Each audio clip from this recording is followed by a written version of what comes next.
நான் ஒர்க் பண்ணிட்டு இருக்கிறதுல என் கூட என்னோட பயணிக்கிற நிறைய லேடிஸ்க்கு அந்த ஒரு பதட்டம் இருக்கு, அந்த பயம் இருக்கு. அதை நான் தெளிவுபடுத்தணும்னா கண்டிப்பா நான் மட்டும் தான் சொல்ல முடியும் உங்களுக்கு. சோ என்னன்னா, நமக்கு ஒரு பிரச்சனை, ஒரு ப்ராப்ளம், ஒரு ஃபேஸ் பண்றோம். சிம்பிளா சொல்லட்டுமே, உங்களோட போட்டோ யாரா எடுத்து யூஸ் பண்றாங்க, அது நீங்க இல்ல.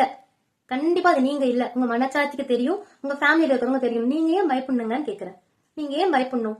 நீங்க தெரிஞ்சு சோசியல் மீடியால போடுறதா போஸ்டா, அன்வான்டா நீங்க போஸ்ட் போட்டீங்கன்னா அதுக்கு நான் பொறுப்பு கிடையாது. நான் உங்களோட ஒர்க் ரிலேட்டடா நீங்க போட்டோ போட்டு ப்ராப்ளம் வருதுன்னா நான் என்ன நினைப்பேன் தெரியுமா? போடுறவங்க என்ன தெரியுமா நினைப்பேன்? அவங்களுக்கு தெரிஞ்ச புத்தி அவ்வளவுதான். ஆமா, உங்களோட அண்ணன் தம்பி இன்னொருத்தவங்களுக்கு காதலனாவும் கணவனாவும் இருக்காங்க, கரெக்டானே? அப்போ நம்மளோட தப்பா எடுத்து யூஸ் பண்றாங்கன்னா அவங்களுக்கும் மனைவி இருப்பாங்கல்ல. அங்க நான் லேடிஸ் நான் அப்படி நடக்கும்னு சொல்ல வரல. கர்மான்னு ஒண்ணு இருக்குல்ல, அது நடந்துட்டு போட்டோம். நீங்க ஏன் அதை போய் பழிக்கணும்? நீங்க எத்தனை நம்பரை தேடி தேடி கம்ப்ளைண்ட் கொடுக்க முடியும்? பயந்து பயந்து உள்ளேயே இருக்க முடியும்? நீங்க இருந்தீங்கன்னா அதுதான் உங்களுக்கு வேணும்.